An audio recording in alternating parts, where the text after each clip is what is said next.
안녕하세요. 오늘도 사연살롱을 찾아주셔서 감사합니다.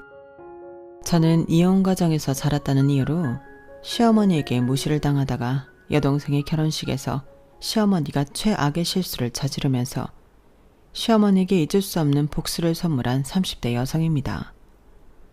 저희 부모님은 제가 18살 때 이혼을 결정하셨어요.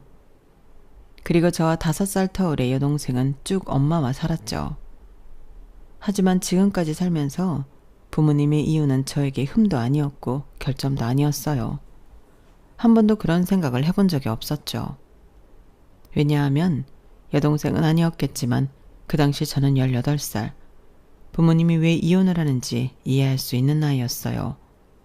그리고 애초부터 아버지가 가정적이지 않아서 아버지의 부재에 서운하다거나 빈자리를 느끼지도 않았고요. 제 지인들은 대부분 제 가정사를 다 알았어요. 제가 떠벌리고 다니진 않았지만 물어보면 숨기지도 않았으니까요. 그런데 결혼이 제 발목을 잡았어요. 결혼은 흔히 가족과 가족의 만남이라고 하잖아요.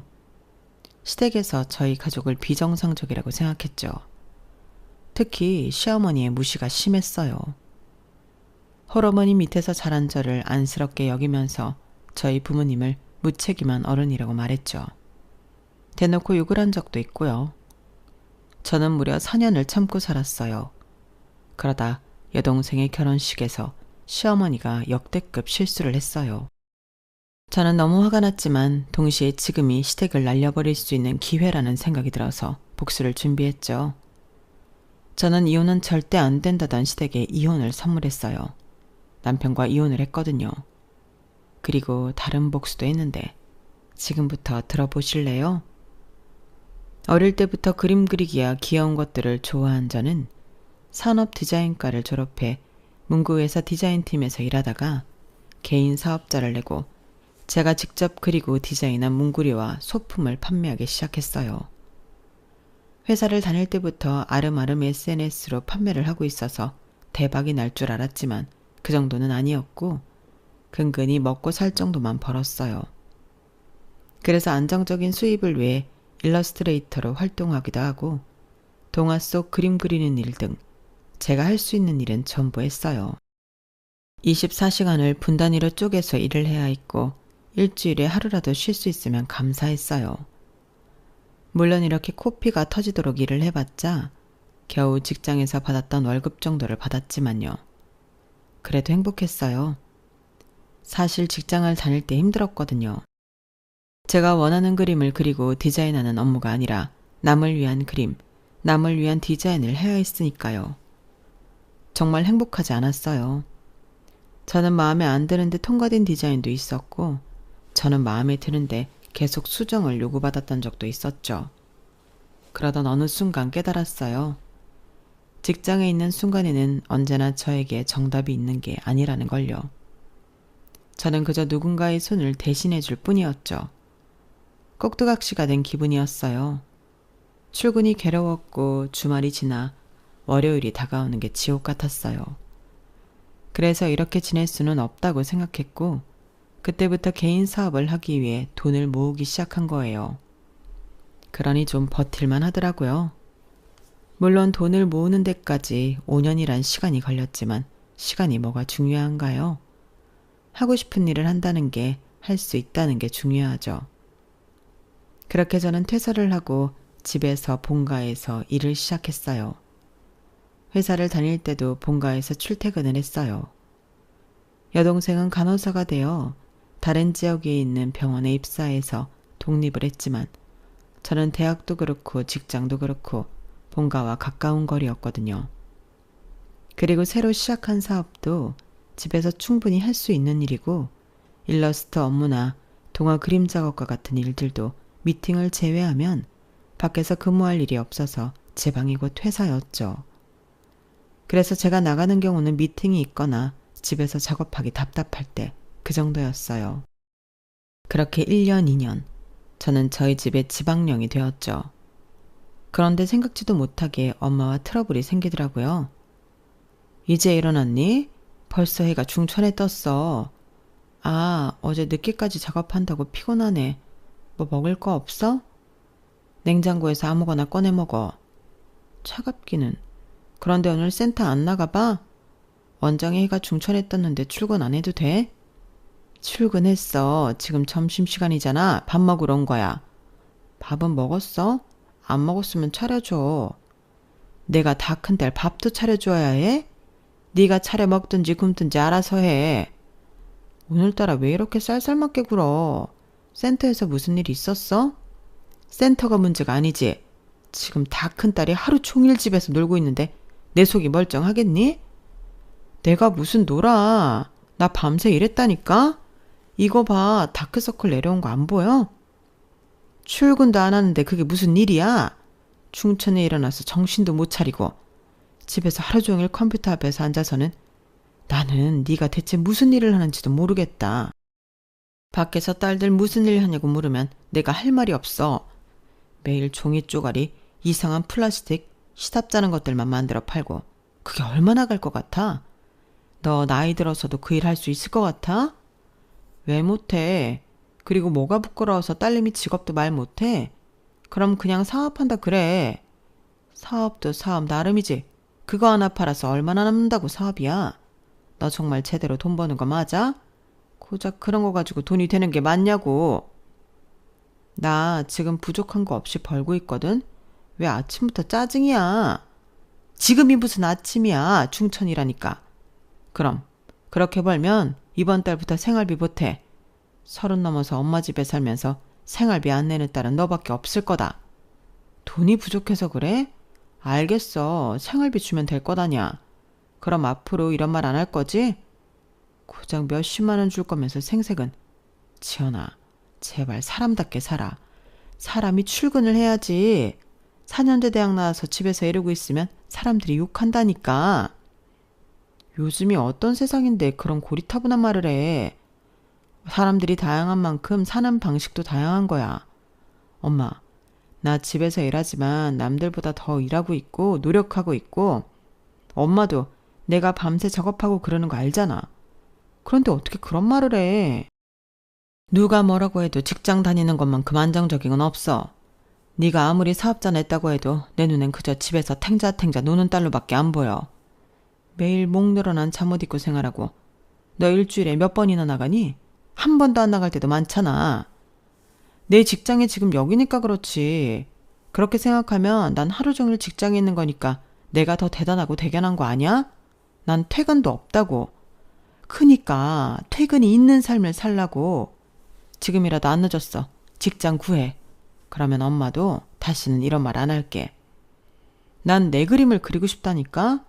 회사 들어가면 내 그림이 아니라 나는 꼭두각시처럼 그려달라는 대로 그리는 수밖에 없어. 엄마는 내가 4년제 대학 나와서 남의 생각이나 그리는 사람이 되었으면 좋겠어? 그리고 애초에 그렇게 돈 버는 게 불행하다니까. 세상이 어떻게 순탄하기만 하니? 다들 그렇게 산다. 너 지금처럼 살면 결혼도 못해. 누가 너처럼 집에서 탱자탱자 일하는 여자랑 결혼하겠니? 아니면 대단한 그림을 그리든지 전시회를 열거나 고작 그런 메모지 달력 같은 거나 만들지 말고. 엄마, 자꾸 내가 하는 일 비난하는데 그럴 거면 나갈게요. 엄마가 그렇게 생각한다는데 내가 나가야지. 그럼 됐지? 어디로 가려고? 너 친구도 없잖아. 그러니까 그런데도 엄마가 자꾸 그런 이야기하면 난 나갈 수밖에 없지. 그리고 집 나간다고 하면 받아줄 친구는 있어. 그렇게 저는 집을 나왔고 친한 친구 집에서 얹혀 살게 되었어요. 월세의 반을 부담했지만 제 공간은 친구가 잘 쓰지 않는 테이블 정도였어요. 침대도 싱글이어서 저는 바닥에서 잤죠. 저는 그렇게 몇 달만 지내다 제 집을 구할 생각이었어요. 그런데 결혼을 하게 되었어요. 친구의 집에서 머문 지 한 달 정도 되었을 때 친구가 저녁을 먹으러 나가자고 했어요. 그런데 나가기 전에 자기 옷을 막 입혀보는 거예요. 뭐 하는 거야? 이런 걸 왜 입어? 고급 오마카세 집 간다니까 분위기는 맞춰야지. 그래서 저는 처음으로 명품 옷을 입고 밥을 먹으러 갔어요. 오마카세 가게에 들어가니 남자 2명이 있더라고요. 저는 그냥 손님이구나 했는데 친구가 그 사람들에게 손을 흔들었어요. 누구야? 요즘 내가 꼬시는 남자야. 그러니까 누구? 저기, 셔츠 입은 남자. 그 옆에는 내 직장 후배고 둘이 친구야. 친구는 그렇게 말하더니 호호 웃으며 자리에 앉았어요. 남자들이 밖에 앉고 저와 친구가 안에 앉았죠. 저는 당연히 친구의 회사 사람 옆에 앉았어요. 안녕하세요. 저는 희정 선배랑 같은 회사에 다니는 연구원 지연석입니다. 저는 지연인데 추지연이에요. 이름이 비슷하네요. 반갑습니다. 저희 두 사람은 간단히 인사를 했고 그 뒤로 저는 친구가 원망스러웠죠. 친구는 요즘 꼬신다는 남자에게 아주 푹 빠져 저에게 완전히 등을 돌리고 있더군요. 게다가 오마카세 음식은 왜 이렇게 감질맛 나게 주는지 먹는 데에 집중할 수도 없었어요. 저는 옆자리에 앉은 남자가 신경 쓰였죠. 그리고 어느새 식사는 디저트까지 다다랐어요. 이거 드시고 어디 가세요? 아까 선배가 술 한잔 하자고 하던데. 아, 그래요? 저는 집으로 가려고요. 작업이 좀 남아서. 그러고 보니 그림 그리신다고 들었어요. 희정 선배가 가지고 있는 메모지며 볼펜이며 그런 거 다 만드신 거라고. 아, 별거 아니에요. 뭐 그게 제 직업이긴 하지만요. 직접 다 디자인한 것들이죠? 별거 아닌 게 아니던데요. 들어보니까 그런 것들로 사업하신다면서요. 직접 디자인하고 만들고 판매까지. 대단하세요. 만드는 거야 공장에서 만드는 건데요. 필요하면 몇 개 드릴까요? 에이, 사이트 알려주세요. 제가 사서 쓸게요. 안 그래도 희정 선배한테 가지고 있는 거 달라고 했더니 절대 안 주더라고요. 자기 거에 손대지 말라고. 잘 됐네요. 제가 직접 사서 써야겠어요. 이런 걸 좋아하세요? 좋아한다고 하긴 크게 관심을 두지 않았죠. 이런 게 있는 줄도 몰랐어요. 솔직히 저 가성비 엄청 따지거든요. 그런데 희정 선배한테 물어보니 일상을 다채롭게 한다고 하더라고요. 요새 제가 일 때문에 좀 지쳐서. 이렇게라도 해보려는 거죠. 그런 거라면 드릴게요. 그렇게 도움이 되면 저도 좋죠. 아닙니다. 힘들게 만드셨을 때 제가 사서 써야죠. 택배비 아깝잖아요. 그럼 혹시 오늘 주실 수 있나요? 제가 살게요. 택배비 아까우니까. 술 마시러 간다고. 지금 저 앞에 봐요. 저희는 안중에도 없어요. 둘이 가라고 하고 제가 모셔다 드릴게요. 그렇게 저희는 두 사람을 보내고 남자의 차를 타고 친구의 집으로 갔어요. 친구의 집으로 가는 길도 이야기가 끊이질 않았어요. 식당에서보다 더 자연스럽게 이야기를 했죠. 그리고 친구의 집에 도착한 저는 차에서 내려 남자에게 어울리는 것을 이것저것 챙겨 예쁘게 포장한 뒤에 남자에게 주었어요. 이렇게까지 바란 건 아니었는데 정말 소소한 것들을 귀하게 여기시네요. 그냥 드릴 순 없으니까요. 그리고 이번엔 선물로 드릴게요. 다음엔 꼭 사서 쓰세요. 그럴 순 없죠. 괜찮아요. 그럼 지금 시간 되세요? 남자는 조심스럽게 물었고 저는 시간을 봤어요. 아직 1시간 정도는 여유가 있을 것 같았죠. 1시간 정도는 괜찮은데 왜요? 답례하려고요. 그리고 남자가 커피를 포장해 저를 데리고 간 곳은 수목원이었어요. 수목원이 지금도 열어요? 지금 야간 개장 행사 중이거든요. 와, 정말 예쁘네요. 오늘 선물에 대한 답례예요. 저희는 수목원을 몇 시간 동안 돌면서 또 이야기를 했어요. 저는 그 중에도 남자가 자기 식구들 이야기를 하는 게 인상 깊었죠. 제가 바이오 엔지니어가 된 건 오랫동안 연구직에 계셨던 아버지의 영향이 커요. 물론 엔지니어와 연구직은 다르지만요. 저희 아버지가 원예 연구 과장이셨거든요. 수목원 바로 옆에 있는 기술원에서 오래 일하셨죠. 저도 지금 거기서 일하고 있고요. 아버지는 제가 어릴 때부터 이 수목원에서 뛰어놀게 하면서 식물과 생명에 대해 알려주셨어요. 그때 해주신 말들이 아직도 기억에 남고 도움이 많이 되었어요. 그리고 지금도 그렇지만 어릴 때부터 저희 가족은 옥상에 텃밭까지 갖고 왔거든요. 직접 공부할 수 있도록 해주셨죠. 그렇게 몸으로 체험하고 느낀 것들과 아버지가 하는 일이 회사에 도움이 되는 일이라는 걸 깨닫고서 저는 이 분야에서 아버지처럼 일을 하고 싶었어요. 솔직히 아버지처럼 연구를 하고 싶었죠. 하지만 저는 새로운 발견보다는 문제 해결에 더 잘 맞아서 지금은 같은 분야에서 다른 일을 하고 있어요. 그래도 아버지를 존경하는 마음은 여전해요. 지금도 아버지는 일을 하세요. 농업기술 자문 임원으로 계시거든요. 정말 어떻게 그렇게 일만 하시는지 싶다가도 존경스러워요. 저도 그렇게 되고 싶고요. 어머니는 어떤 분이세요? 어머니는 저희를 위해 모든 걸 희생하신 분이죠 뭐. 다른 어머니들도 마찬가지겠지만 저희 어머니는 바쁜 아버지를 대신해서 저희를 올바르게 키우신 분이에요. 덕분에 저도 잘 자랐고요. 아, 그리고 저는 누나랑 여동생이 있어요. 누나는 저랑 비슷하게 스마트팜 기업에서 일을 하고 있어요. 동생은 치위생사고요. 동생은 같은 계열로 가지 않았네요. 네, 뭐 같은 걸 봐도 다르게 느끼는 사람이 있잖아요. 그래도 치위생사로 열심히 하고 있어요. 저는 가족을 소중하게 생각하는 남자를 보며 이 남자와 결혼을 하고 싶었어요. 그래서 집으로 돌아가는 길에 용기를 내서 고백을 했고 저희는 만난 지 4개월 만에 결혼 준비를 했어요. 그건 저희 부부를 만나게 해준 친구네 커플보다 빨랐어요. 저희가 결혼을 약속했을 때 친구네 커플은 이제 막 사귀기 시작했거든요. 하지만 그걸 염두하지 않아도 다들 너무 이르게 결정한 것 아니냐며 저를 말렸어요. 하지만 저에겐 확신이 있었죠.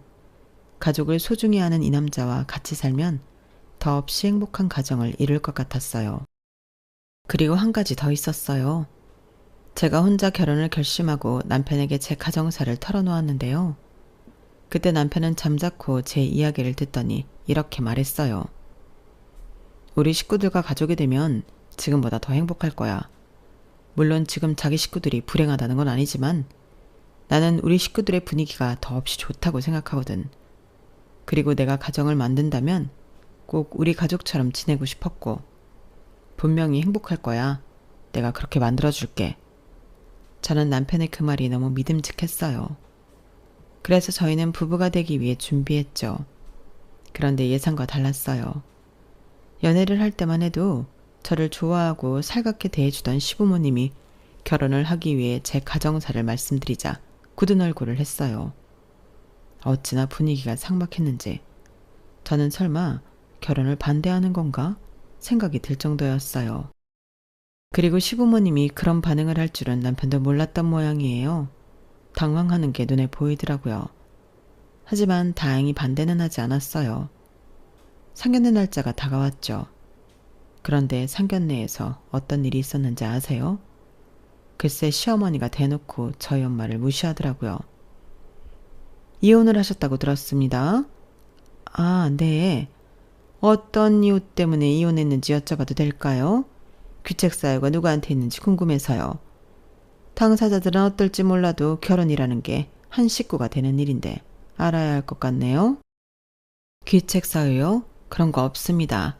저희는 그냥 합의하에 조용히 이혼했습니다. 그러니까 이유가 있을 것 아닙니까? 애초에 결혼을 한 데도 이유가 있을 거잖아요. 딸 상견례 자리에서 이런 이야기를 하게 될 줄은 몰랐는데 남편하고는 어른들의 중매로 만났고 결혼은 이미 약속되어 있었습니다. 그래서 처음부터 남편하고는 잘 맞지 않았어요. 다투고 회복하고 다투고 회복하길 반복했죠.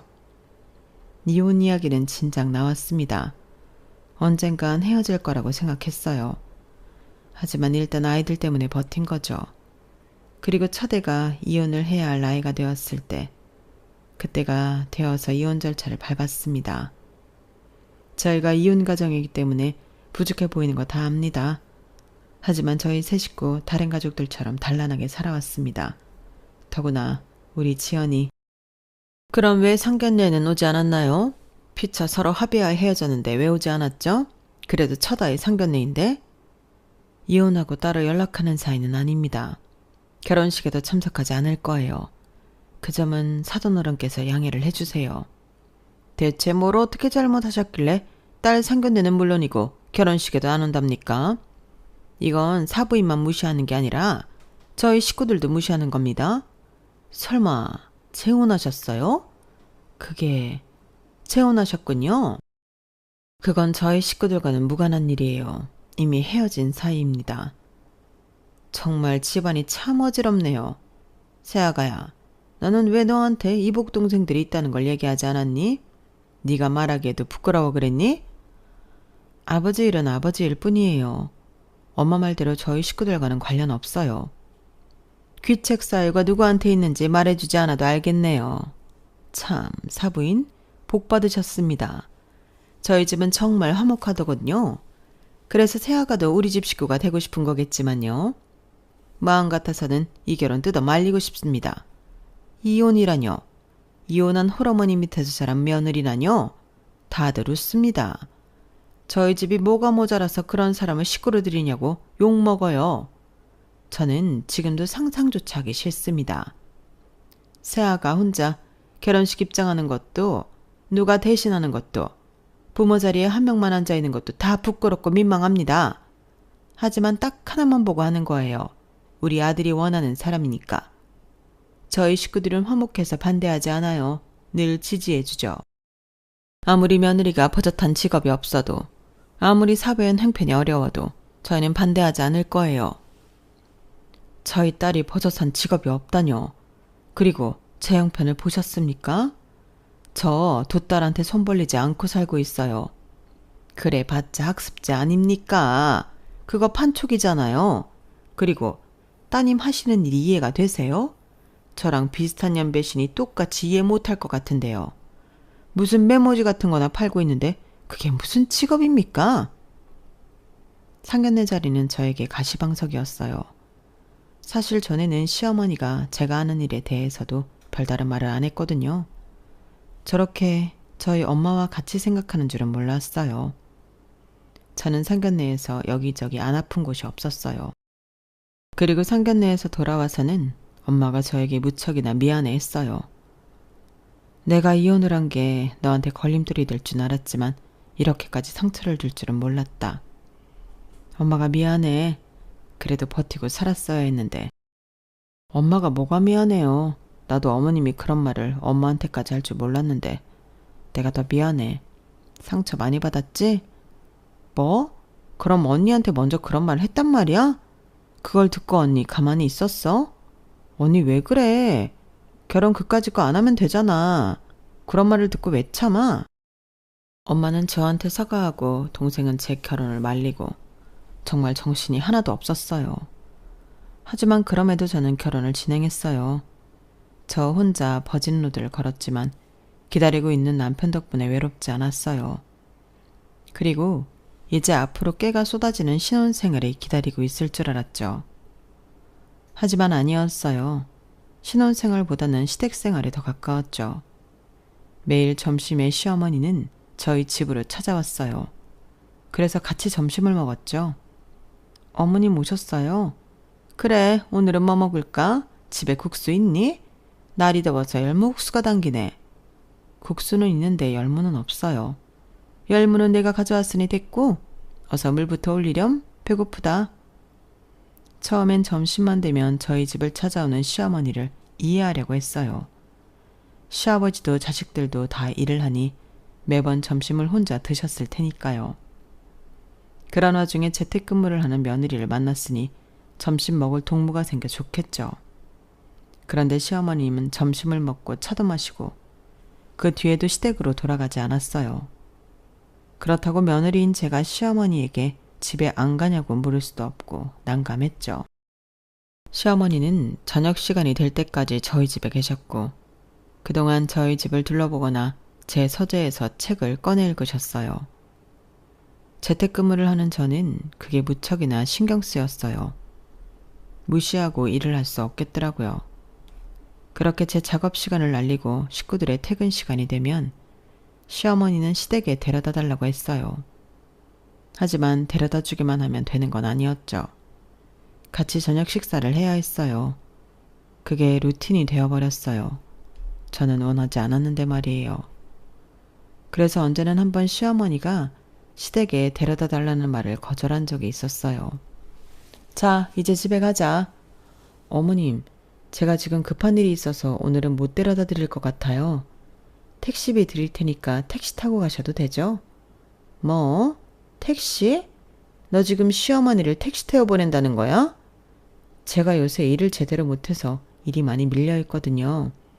원래 낮에 해야 하는데 어머님도 계시고 그래서 마음이 편하지 않았어요. 그리고 가면 저녁 먹어야 하잖아요. 오늘은 저 대충 때우려고요. 지금 내가 방해된다는 얘기를 하는 거야? 내가 너희 집에 와서 점심만 먹지 뭘 한다고. 그것도 내가 점심 차려주는 거잖아. 너는 고작 설거지만 하면서 지금 내가 불편하다는 거야? 너 정말 웃긴다. 그리고 가족끼리 저녁 먹는 거야 당연하지. 너는 우리를 가족이라고 생각하지 않니? 아니요, 그런 말이 아니라 제가 지금 일이 너무 많아서 오늘 하루만 그러겠다는 소리예요. 이래서 화목한 가정에서 큰애랑 결혼시켜야 한다니까? 네? 네가 이혼 과정에서 자라서 그러는 모양인데 다들 이 정도는 해. 가까이 살고 사이 좋은 가족들은 결혼을 해도 매일 같이 저녁 먹고 그런다고? 이렇게 해야 내가 너네들 아기 낳으면 자연스럽게 봐주고 그러는 거 아니겠어? 애만 딸랑 맡기려고 했니? 그 전에 유대관계라는 게 있어야지. 저희 아직 아이 계획 없어요. 예를 들어 그렇다는 거야. 예를 들어. 그리고 네가 아직 적응이 안 돼서 불편한 모양인데 우리 식구들은 원래 이런 분위기야. 그리고 이런 분위기가 당연한 거고 보통인 거야. 너를 딱 보면 답이 나와. 너 딸로 태어났지만 딸처럼 굴지 않았지? 엄청 무뚝뚝한 딸이지. 우리 딸들 좀 봐라. 얼마나 사근사근하고 애교스럽니?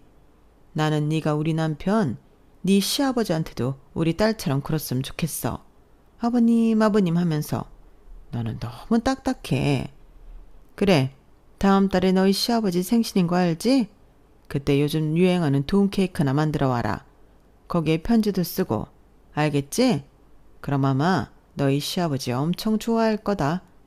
다른 걸 못하겠으면 그런 거라도 해야지. 네가 다 준비해.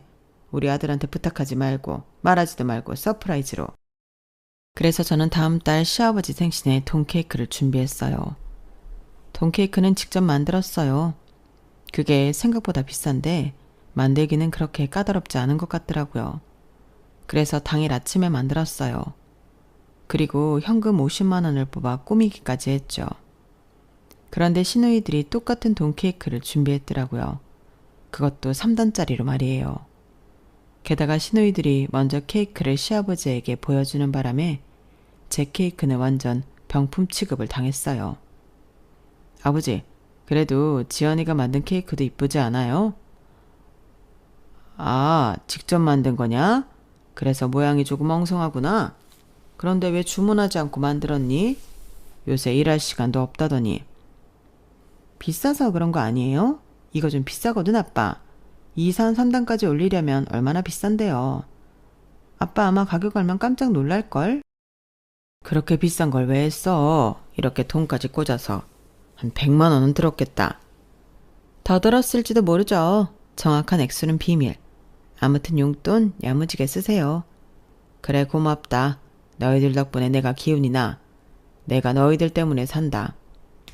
그리고 제가 만든 케이크는 누구도 손을 대지 않은 채로 냉장고로 들어갔어요.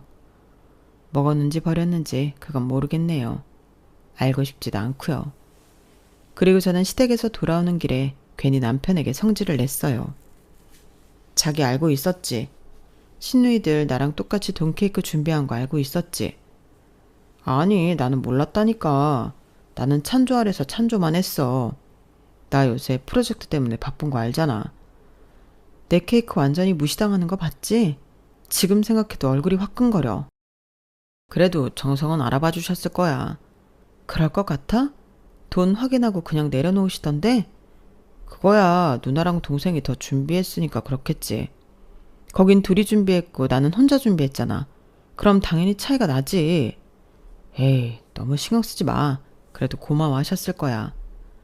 솔직히 나 시댁 갈 때마다 시누이들이랑 비교당하는 거 불편해. 시누이들이 사근사근하고 애교스러운 건 알겠는데 나는 그런 사람이 아니라고. 딸이고 며느리라고 꼭 그래야 하는 법이 어딨어. 그래도 사근사근한 며느리면 좋지. 좋은 게 좋은 거라잖아. 자기도 조금만 더 노력하면 될 것 같은데 뭘. 그건 나를 바꾸는 거잖아. 나는 싫다고. 좋은 모습으로 바뀌는 거잖아. 나중에 장모님한테도 사근사근 굴면 장모님도 좋아하실걸? 그래도 우리 집에 시집와서 화목한 가정의 모습을 보고 그 가족의 일원이 되니까 좋지 않아? 뵌 적은 없지만 자기 어른도 가정적인 분이 아니었다며. 그럼 가정적인 집안은 우리 집을 통해 처음 경험한 걸 텐데 좋잖아. 자기가 아직 익숙하지 않아서 그래. 분명 적응될 거야. 남편도 시어머니와 마찬가지로 제가 시댁에 완벽히 융화되길 바랐어요. 그리고 그러기 위해 제가 변화해야 한다고 생각했죠. 하지만 그런 말을 들으니 더 반감이 드는 건 왜일까요? 하지만 괜히 싸움을 만들고 싶지도 않았어요. 그래서 맞추며 살았어요. 그리고 여동생의 결혼식이 다가왔죠. 다른 지역에서 간호사로 근무하는 여동생은 고등학생 때부터 11년을 교제한 동갑내기와 평생을 약속했어요.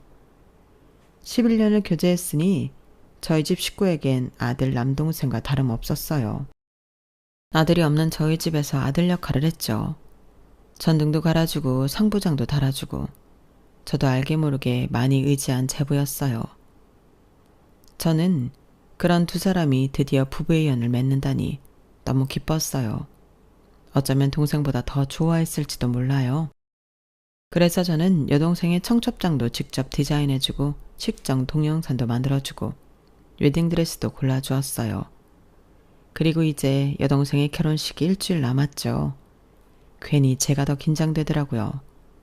그런데 어김없이 점심에 찾아온 시어머니가 밥을 먹다 말고 물었어요. 다음 주에 사돈처녀 결혼한다며. 아, 네. 어떻게 하셨어요? 어떻게 알긴? 우리 아들이 말해줘서 알았지. 너는 우리한테 말하지 않을 생각이었니? 경조사는 다 챙겨야 하는 거야. 너는 그런 것도 안 배웠어? 저는 번거로우실까봐 시간 되세요? 안 돼도 만들어서 가야지. 너희 결혼식처럼 썰렁한 결혼식을 만들 수는 없으니 내 친구들도 데려가마. 네? 너희 결혼식 기억 안 나? 200명도 겨우 채운 와중에 다 우리 지인이었잖아. 너희 식구들 지인이 50명은 왔니? 그것도 안 왔지? 무슨 나는 친척이 그렇게 없는 집안도 처음이었다. 뭐 안 싸더니 배달은 딸이라며? 그건 또 어떻게 하셨어요? 우리 집에는 비밀이라는 게 없어. 화목한 가정은 다 그렇다. 그래도 친구분들까진 괜찮아요. 그냥 아버님이랑 오세요. 우리 큰애랑 막내도 가야지. 애들 시간 된다니까 걔네도 친구 데려올 거야. 아니 그래도 그건 좀... 지금은 그렇게 생각해도 너희 엄마는 고마워할 거야. 너도 나중엔 그럴걸? 네 결혼식 생각해봐. 얼마나 삭막했어? 나중에 신부 측 하게 골라서 사진 찍는데 얼마나 휑하던지. 사진기사가 그때 그랬지? 다 올라온 거 맞냐고. 내가 그때 얼마나 부끄러웠는지 아니? 너희 여동생은 그러지 않아야 할 것 아니야. 걱정 마라. 사진도 찍고 내려올 거니까. 저는 강경하게 구는 시어머니를 말릴 수 없었어요. 그리고 친구 한두 명 정도 데려오겠지 생각했어요. 그런데 시어머니는 동생 결혼식에 무려 12명의 친구들을 데려왔어요. 입구부터 시끌시끌했는데 자세히 보니 저희 시어머니였죠. 어머님 오셨어요? 그래, 어때? 많이 데려왔지? 나중에 큰애랑 막내도 이 정도 데려올 거다. 든든하지? 사돈어른 안녕하세요. 시어머니와 함께 온 친구들이 협탁에 올려진 여동생의 웨딩 사진을 만지작거리며 보았고 시끄럽게 굴었어요. 그러더니 그중 한 사람이 저에게 와서 묻더라고요. 아가씨, 여기 답례품이 뭐야? 네? 아, 주방 세제랑 손비누요. 어머, 우리 집에 그게 뚝 떨어졌는데 잘 됐네. 2개씩 가져가도 되나? 요새 그런 거 가져가는 사람 많이 없잖아. 그리고 언제 나타났는지 시어머니가 자기가 준비한 것처럼 2개씩 챙겨줄 테니 가자고 했어요. 13명이 우르르 축의금을 내는 곳으로 갔죠. 멀리서 보니 남편이 한 사람당 2개씩 챙겨주고 있더라고요. 그리고 13명의 무리는 답례품을 받고 곧장 뷔페로 가더라고요. 정말 기가 막혔어요. 그리고 그 이후 시누이들도 5명씩 친구들을 데려왔고 답례품도 챙겨서 곧장 뷔페로 올라갔어요.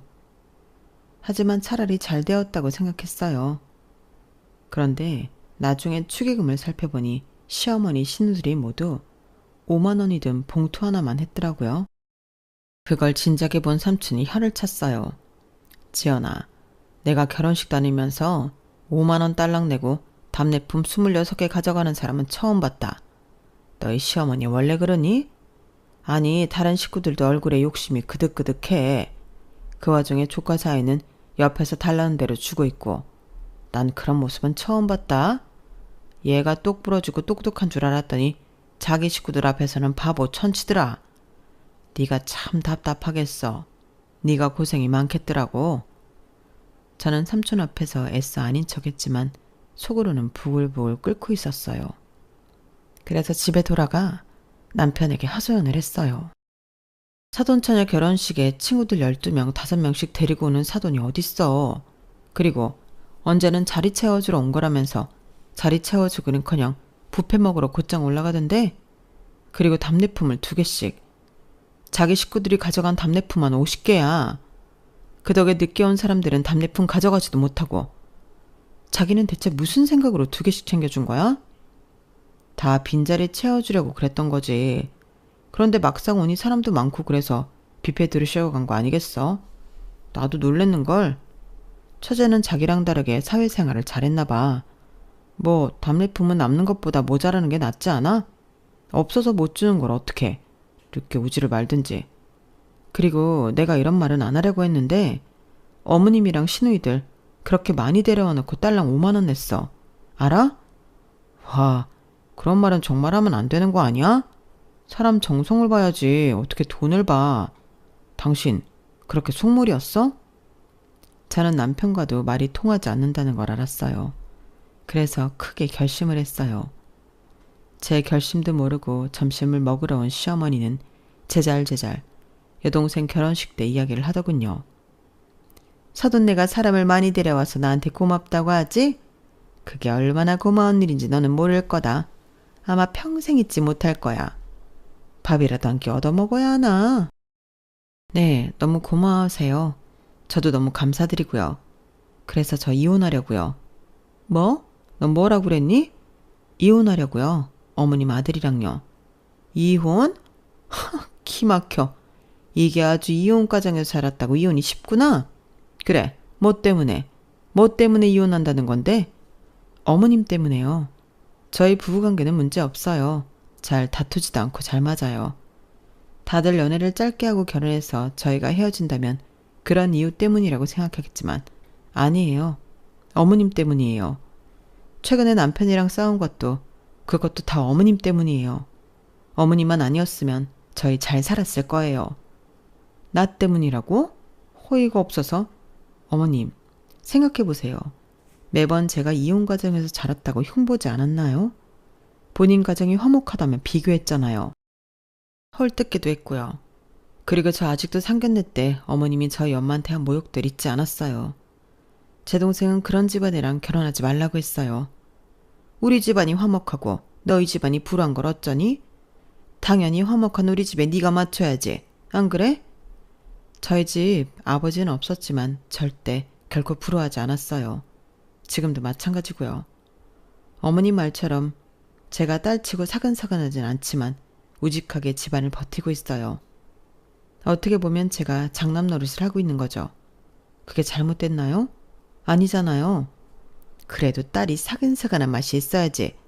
너처럼 딱딱하고 재미없는 딸은 별 볼 일 없어. 며느리로도 마찬가지고. 그렇다고 저희 집안이 틀렸다고 불우하다고 생각하고 비하하는 건 잘못됐죠. 요새 그게 얼마나 문제가 되는지 몰라요? 그래서 우리 집 분위기 때문에 이혼하겠다고? 시댁 분위기 때문이 아니라 그걸 강요하는 어머님 때문에 이혼하는 거죠. 절대 안 돼. 우리 집에서 이혼은 수치야. 그리고 나는 네 의견을 절대 받아들일 수가 없구나. 화목한 우리 집에 맞추는 게 맞지. 그게 저를 숨막히게 해요. 그리고 매일 어머님이 와서 점심 드시고 저녁까지 시댁에서 먹으니 제가 일할 시간이 없어요. 지금 제가 날린 돈만 얼마인지 아세요? 이게 다 어머님이 기생충처럼 저희 집에 와서 그런 거라고요. 뭐? 기생충? 너 말 다 했니? 더한 말도 할 수 있어요. 어차피 이혼하면 남남인데 무슨 말을 못해요? 이혼? 그렇게 쉽게 되는 줄 아는구나. 우리는 소송할 거다. 그래서 절대 이혼하지 못하게 할 거야. 그럴 필요 없어요. 저희 법적으로는 남남이에요. 혼인신고 안 했거든요. 뭐? 혼인신고를 안 해? 그러고 4년을 살았단 말이야? 아드님이 큰 누나랑 살던 집이 아드님 명의인 거 아시죠? 그래서 저희 집 얻을 때 혜택 받으려고 혼인신고 안 했어요. 그게 정말이냐? 네, 정말이에요. 그래서 그냥 제가 짐 싸들고 나가면 그만이에요. 결혼하고 산 외제차도 마찬가지고요. 그건 네가 다 가져간다고? 부부 공동재산이야 그건. 방금 제가 한 말 못 들었어요? 부부가 아니라고요. 사실혼 관계일 뿐이지 법적으로 부부가 아닌데 무슨 소용이에요? 그리고 다 제 명이라니까요. 세금도 제가 냈기 때문에 소송을 해도 별 의미 없어요. 여우 같은 것. 너 일부러 노리고 혼인신고 안 한 거지? 제가 어떻게 상황이 이렇게 될 줄 알았겠어요. 그리고 아가씨는 이제 백수가 될 거예요. 그건 또 무슨 소리냐? 시어머니가 묻자마자 시누이가 저희 집에 찾아왔어요. 언니가 다 꾸민 짓이죠? 제 예상과 같이 얼굴을 붉히며 화를 내더라고요. 생각보다 빨리 잘렸네요. 이제 보니 제가 아버지를 닮아서 성질이 급했나 봐요. 왜 말 안 했어요? 내가 다니는 치과가 아버지 치과인 거 왜 말 안 했냐고요? 난 금방 알아차릴 줄 알았죠. 출시가 흔하진 않으니까. 그래도 의심하고 한 번쯤은 난 아버지한테 물어볼 줄 알았는데 안 그랬네요? 눈치가 없는 건지. 대체 나를 왜 해고하라고 한 거예요? 그동안 아버지가 많이 봐주고 있었던 거잖아요.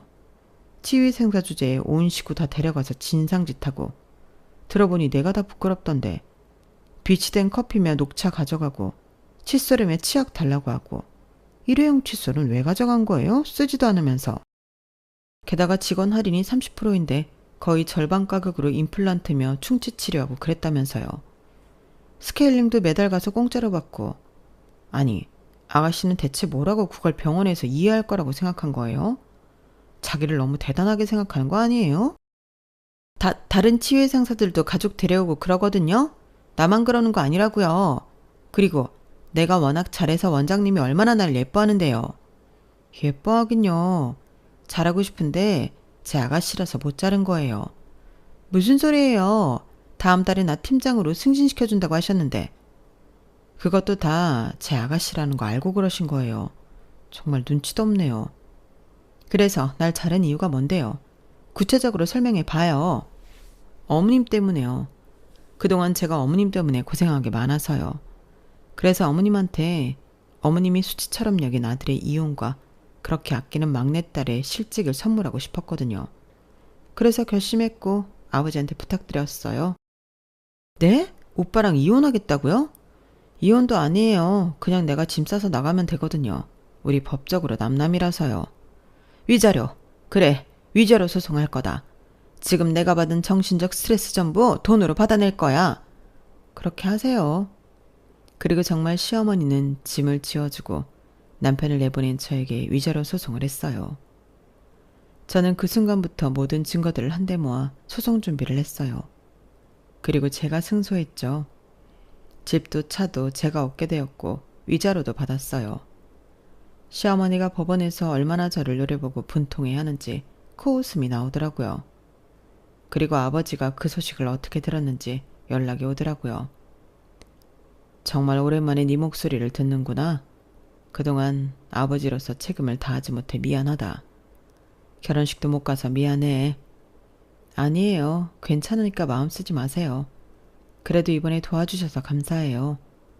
딸내미 일인데 안 도와줄 수 있겠니? 도움이 되었다면 다행이구나.